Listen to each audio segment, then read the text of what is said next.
नमस्कार दोस्तों, कैसे हैं आप लोग। उम्मीद करता हूं सभी लोग स्वस्थ होंगे और मस्त होंगे। स्वागत करता हूं आपका गौतम सीटेट क्लासेस में। तो चलिए मित्रों, आज की क्लास की चर्चा करते हैं। देखिए, कोहलबर्ग का नैतिक विकास का सिद्धांत ये मैं आपको पढ़ा चुका हूं। इसका वीडियो अपलोड हो चुका है, तो वो आपने देख लिया होगा, समझ भी लिया होगा, आपको समझ में भी आ गया होगा। लेकिन समस्या क्या है कि हम इन चीज़ों को भूल जाते हैं, जो कि थ्योरेटिकल चीज़ें होती हैं। अब उस थ्योरी को याद करने की मैं लेके आया हूँ आपको एक ट्रिक, क्योंकि मेरा मकसद है कि आप लोगों के लिए जो सीटेट है वो बच्चों का खेल हो जाना चाहिए, क्योंकि बच्चों की तो बात हो रही है वहाँ पे, और वो मैं करवा के मानूंगा। तो इसके लिए चाहे मैं आपको ट्रिक दूं, चाहे आपको नेगेटिव या पॉजिटिव दूं या कुछ और दूं, लेकिन आपके लिए बहुत आसान कर दूंगा मैं सीटेट को। और उसी के संदर्भ में आज आपके लिए मैं लाया हूँ कोहलबर्ग का बच्चा। ये ट्रिक है कोहलबर्ग का नैतिक विकास का जो सिद्धांत है उसको याद करने की। तो आप इसको अगर आज समझ लोगे, बहुत छोटा सा वीडियो होगा, ज़्यादा देर इसमें लगेगी नहीं, लेकिन ये है कि आपके 3 या 4 नंबर पक्के हो जाएंगे, जो कि सीटेट में कोहलबर्ग के आते जरूर हैं। तो चलिए मित्रों, स्टार्ट करते हैं। देखिए, कोहलबर्ग ने नैतिक विकास का सिद्धांत दिया, जिसमें उन्होंने 3 स्तर दिए और हर स्तर की 2 अवस्थाएं दी। तो इस तरह से 3 तो स्तर थे, स्तर 3, और जो अवस्थाएं थीं, जो स्टेजेस थीं, वो 6 थीं। इनको थोड़ा सा मैं पढ़ लेता हूँ। पहला जो स्तर था पूर्व परंपरागत स्तर, यानी कि प्री कन्वेंशनल स्टेज। इसमें दंड एवं आज्ञा पालन पहली अवस्था, आत्मकेंद्रित आत्मकेंद्रित अवस्था ये दूसरी अवस्था। अच्छा, दूसरा स्तर जो था वो था परंपरागत यानी कि कन्वेंशनल, जिसमें थर्ड स्टेज थी प्रशंसा। यहाँ बच्चा प्रशंसा चाहता है, इंटरपर्सनल रिलेशनशिप बनाता है। और जो फोर्थ थी वो लॉ एंड ऑर्डर्स स्टेज, यहाँ पे बच्चा कानून व विधि को मानता है।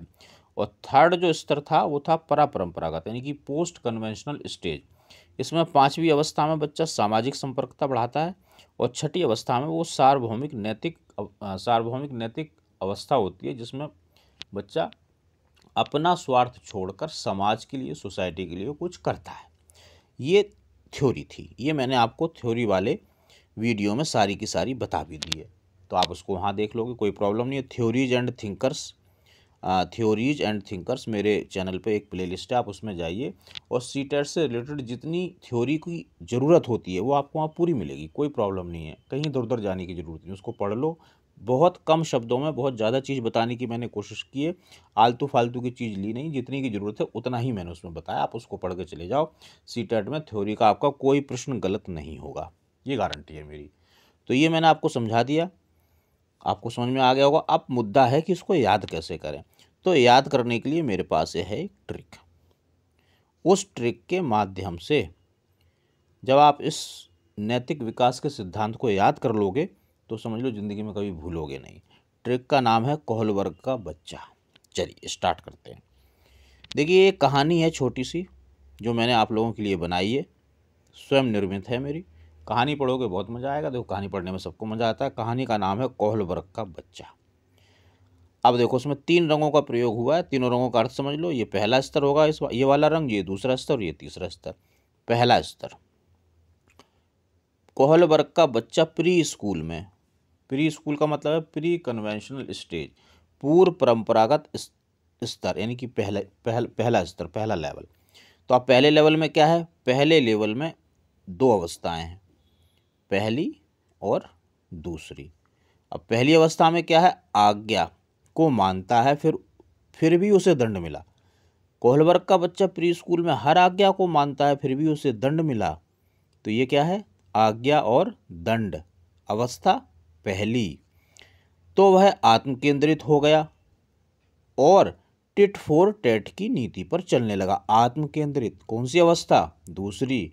टिट फॉर टैट का मतलब वो अपनी हितपूर्ति देखता है, अपना भला पहले चाहता है। क्यों भाई, क्योंकि पहले तो उसको दंड मिल गया ना, दंड दे दिया आपने, तो ये हो गया टिट फॉर टैट वाली नीति पर। तो ये क्या है, ये आपकी दूसरी अवस्था। पहले स्तर की 2 अवस्थाएं खत्म, ट्रिक के माध्यम से, कहानी के माध्यम से। अब दूसरी देखो, जब वह स्कूल पहुंचा, अब स्कूल का मतलब है दूसरी अवस्था, दूसरी अवस्था का मतलब परंपरागत अवस्था। तो क्या हुआ, उसके साथ अच्छा व्यवहार हुआ, जिससे प्रभावित होकर वह गुड बॉय बन गया। अब ये अच्छे व्यवहार वाली अवस्था आ गई। ये अच्छे व्यवहार वाली अवस्था कौन सी थी, तीसरी। और सही गलत को पहचान कर वह नियम व कानून का पालन करने लगा। नियम व कानून की अवस्था कौन सी थी? चौथी अवस्था। लो साहब ये भी हो गई। ये गुड बॉय गुड गर्ल वाली अवस्था थी, जहाँ बच्चा प्रशंसा चाहता है, अच्छे काम करता है, ताकि लोग उसको बोले अरे वाह ये तो बहुत अच्छा बच्चा है, ये तो बहुत अच्छा बच्चा है, ये तो बहुत अच्छे काम करता है। तो ये थर्ड अवस्था। कानून को मानने लगा। कानून को मानने का मतलब है कि जो उसको चीज़ें बताई गई कि भाई कानून के हिसाब से ये सही है ये गलत है, उनको मानने लगा। चौथी अवस्था हो गई। फिर वो कॉलेज में गया। अब कॉलेज का मतलब है third stage, post conventional stage, परंपरागत अवस्था। इसमें उसने क्या किया? इसमें भी दो अवस्थाएं हैं, पांचवी और छठी। समझ लो भाई, देखो कहानी को समझना पड़ेगा, लेकिन समझ गए तो भूलोगे कभी नहीं। क्या हुआ कॉलेज में? कॉलेज में पहुंचने पर उसने सही गलत का निर्णय करना सीख लिया। ये पांचवी स्टेज है। चौथी स्टेज में तो क्या है, उसको जो बताई गई कि ये बात सही है उसको सही मानता है, ये बात गलत है उसको गलत मानता है।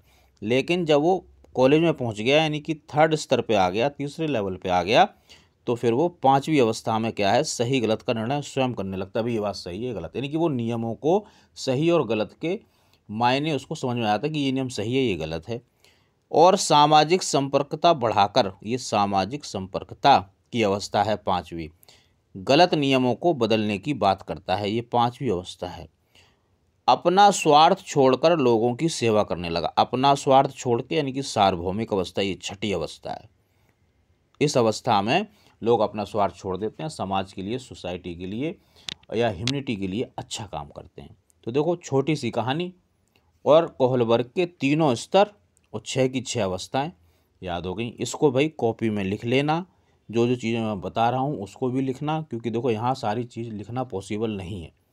लेकिन अगर आप मेरी बताई हुई चीज़ों को फॉलो करोगे, मानोगे, तो मैं आपको गारंटी देता हूँ जो चीज़ एक बार पढ़ लोगे वो आपके दिमाग पर, ये समझ लो कि पत्थर की लकीर की तरह छप जाएगी और आप बिल्कुल सही करके आओगे। तो इस कहानी को एक बार और पढ़ लेते हैं भाई। देखो मैंने खुद ही ये कहानी बनाई है, तो इसके लिए आप मेरी थोड़ी सी तारीफ़ कर देना, मुझे अच्छा लगेगा। वो कह देना सर जी कहानी बहुत अच्छी है, ट्रिक बहुत अच्छी है। एक बार पढ़ लेते हैं। कोहलबर्ग का बच्चा प्री स्कूल में हर आज्ञा को मानता है, फिर भी उसे दंड मिला तो वह आत्म केंद्रित हो गया और टिट फॉर टैट की नीति पर चलने लगा। ये देखो, आज्ञा, दंड, आत्म केंद्रित, टिट फॉर टैट, दो पहली की और दो दूसरी अवस्थाएं।